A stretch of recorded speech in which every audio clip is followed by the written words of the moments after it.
Today, we are here to decide who's the biggest menace to children everywhere. In the red corner, we have the toilet terror himself, Quagmire. I'll be out in a minute. I really need to go. She said she'll be out in a minute. In the blue corner, we have the septuagenarian defender, Herbert. Hey, I just want to talk to you. How do you come over to my place for a glass of wine and we go in the back room and play Crazy Snake?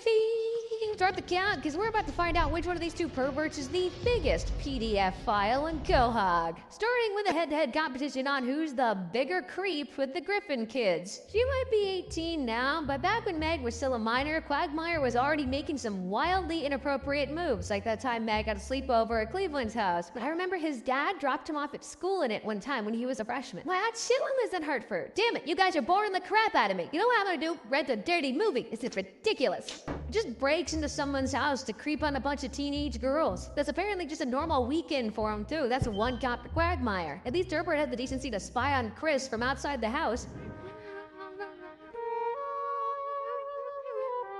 Yeah! This thirsty old man can barely walk, but he lugged a ladder all the way to Chris's window just to get a peek. Amazing what you can do for just a sip of water. To be fair, sometimes he doesn't even need a ladder. He just hides in their bushes. He's for the only one. Although, once again, to be fair, I shouldn't give Quagmire too much grief for breaking in. Herbert's done that before as well.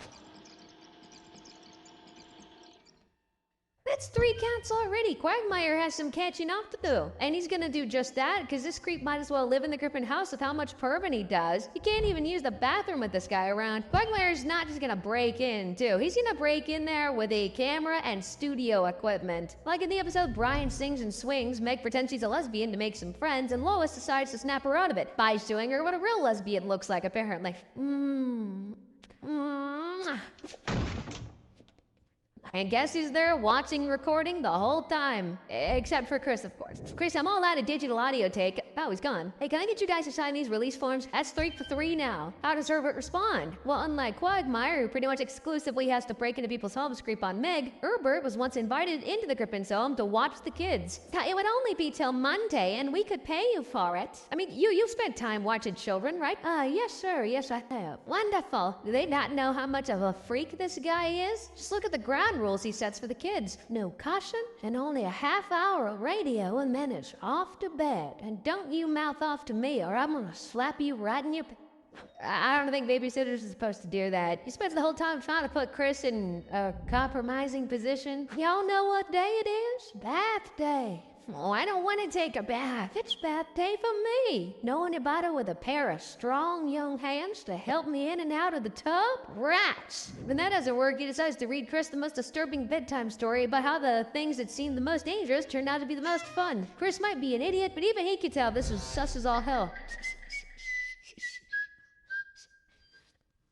Are you a...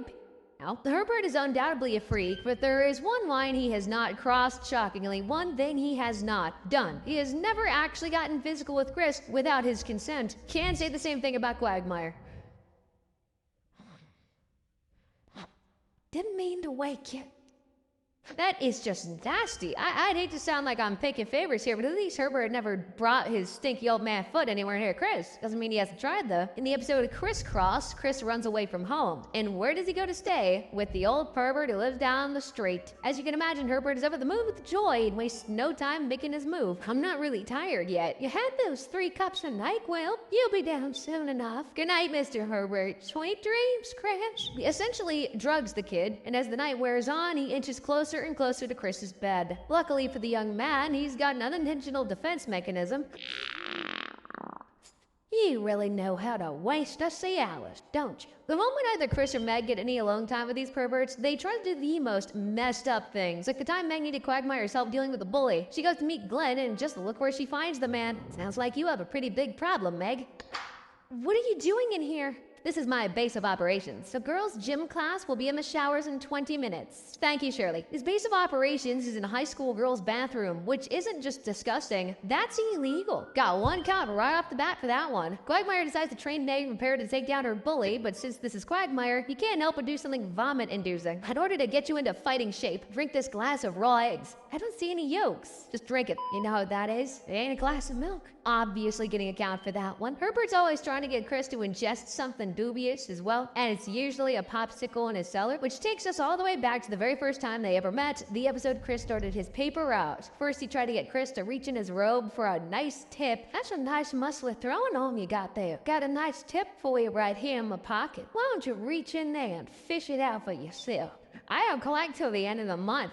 I'll see you tomorrow. Next, he invited the kid over to his house for a nice, refreshing popsicle. You like popsicles? Come on down to the cellar. I got a whole freezer full of popsicles. No thanks. I gotta get going. Bye.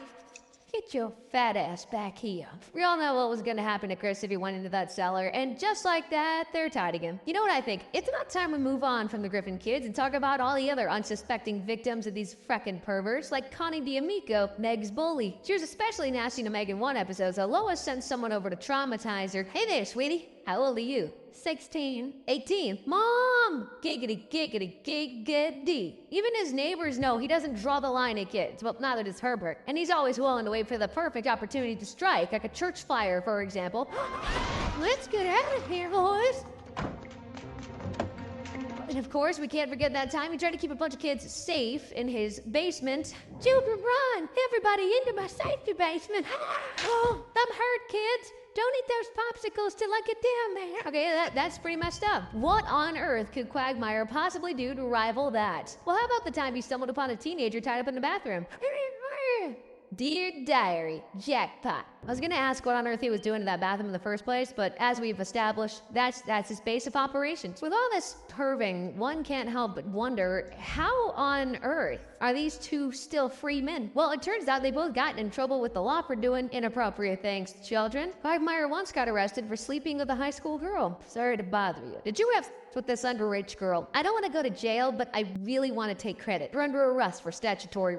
Let me just send the pictures I took of her last night to all my friends. Oh yeah, boom! We've got all the awesome evidence we need. He only narrowly escapes prison time because his mother does the judge a favor in exchange for leniency. Herbert wasn't so lucky though. His legal trouble was more international. It was World War II, he was in Germany, and he found himself behind enemy lines. Most of the surviving American pilots were taken to POW camps. They thought I was gay, so I was taken to a concentration camp. Calling it legal trouble is a bit of a stretch, but his unique proclivities got him locked up in a concentration camp. Definitely got it worse than Quagmire. But hey, at least he escaped the camp. What about something that follows you for life, like being put on the defender's registry? Well, it turns out Quagmire is already on there, and he admitted it. We have a family emergency. We really need you to take the kids for just a couple days. In accordance with Megan's law, I'm obligated to inform you that, that's fine, I'll take the kids. Fine, thanks. Because you didn't know, Megan's law is a federal law that prevents children from coming into contact with people like Quagmire who have been convicted of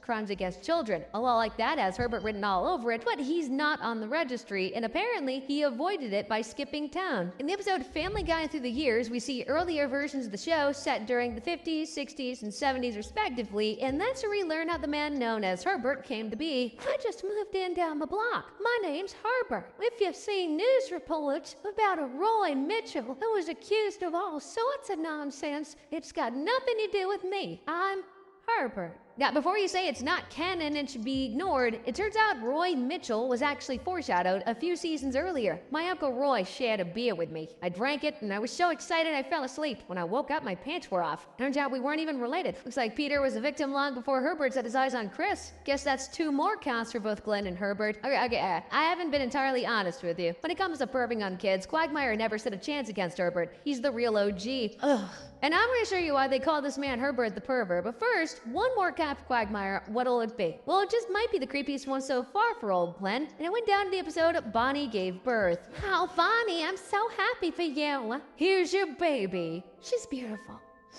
Isn't she, sweetheart? It's hard to believe she's already 18. Sizing up a newborn baby is, yeah, part of the compilation of Herbert just being the worst person ever. There's the time the Griffin's house caught fire and someone needed to save Chris. Oh my god, Chris is still in there. I want to save Chris.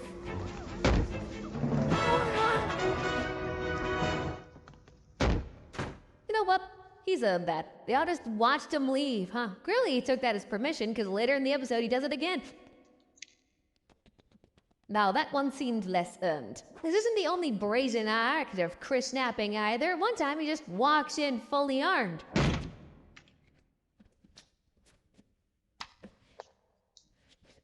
How'd you think for a second that Chris is the only teenage boy on his radar? In fact, in the episode The Tan Aquatic with Steve Zissou, weird ass name but all out, Herbert dumps Chris for a new paper boy. Hello there, Kyle. You look nice today. Here's your paper. What are you doing here? Be it, nerd. Would you like to come inside for a cupcake and a glass of wine? Shut up, old man. What's going on in my pants? We got 6 more weeks of winter. Carol doesn't just steal Chris's favorite customer, he starts bullying him as well. Herbert, being the opposite of a trusted adult, has just the thing to break up the spike. Boys, we can settle this like teenagers. Whoever can swallow the most Tylenol PM wins. I know, sometimes I wonder just how frail this old man actually is. I mean, just look at what he gets up to when he's hopped up on meth. Hell faster! I can't go any faster. Hey, I just want to talk to you. Why don't you come over to my place for a couple of fruit pies and then we can go in the back room and play crazy snack? Yeah, he chases a lot of children around, even when he's not on meth. Like the time Stewie and Brian messed with the timeline and everything started going in reverse.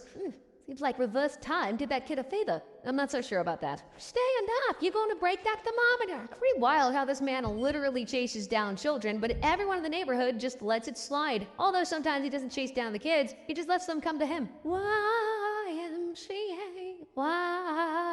YMCA. Sometimes Herbert gets tired of trying to trick Chris into inappropriate situations and just kind of throws caution to the wind. Lets it all hang out, literally. In the episode April and Quahog, everyone gets full to the thing in the world is ending, so Herbert decides he's done with the games. Seems like I've run out of waiting time. Hold on a second, I'm gonna go bleach my retinas. Herbert might target children, which is already messed up, but then he's also really freaky with it, too. If I gave you a sandwich, do you think you could get Chris to fart on it? I had to take a break after that scene. Just needed a quick breather. A reminder that not everyone is like this. Speaking of breathing, look at what Herbert does with Chris's hat. God, let me just sniff this hat. That's all I want. I want more. If you think that bit of perversion was out in the open, then you don't know how much of an unashamed menace this guy truly is. He's out here holding signs like this at a baseball game. I'm in the mud, watching it run. You know I took the mighty case. Okay, so they pull off a bunch of, let's say, risky jokes on the show, but I don't even know what the writers were on when they wrote this one. Whoa, easy there, Spencer. Behave yourself and there'll be a withered carrot for you later. I think you get the gist by now. Herbert is, in fact, a pervert. But I got one more thing to show you to really just illustrate truly how much of a creep this guy is. A thing being his alphabetized collection of CP. Remember that episode where Chris stayed at Herbert's house? Well, at some point, he wanted to watch a movie. That's when he stumbled upon a bunch of tapes that definitely weren't movies. I've never even heard of most of these. Mikey's scoliosis exam, somersault compilation. I assume you heard of the alphabet. Explain to me how Sammy Popsicle comes before napping various. I counted about 69 tapes in that room, of course. Each one clearly being an incident of indecent interactions with a minor. But hey, at least one of them is a movie. I've heard of that one. Those are different Lost Boys. I stand corrected. We're just gonna add all 69 of those tapes as individual counts, taking Herbert's already insane lead all the way up to 92. No wonder he told Chris to do this if he dies. They might find some things, strange things, that don't make sense to you. There's gonna be a lot of nasty talk.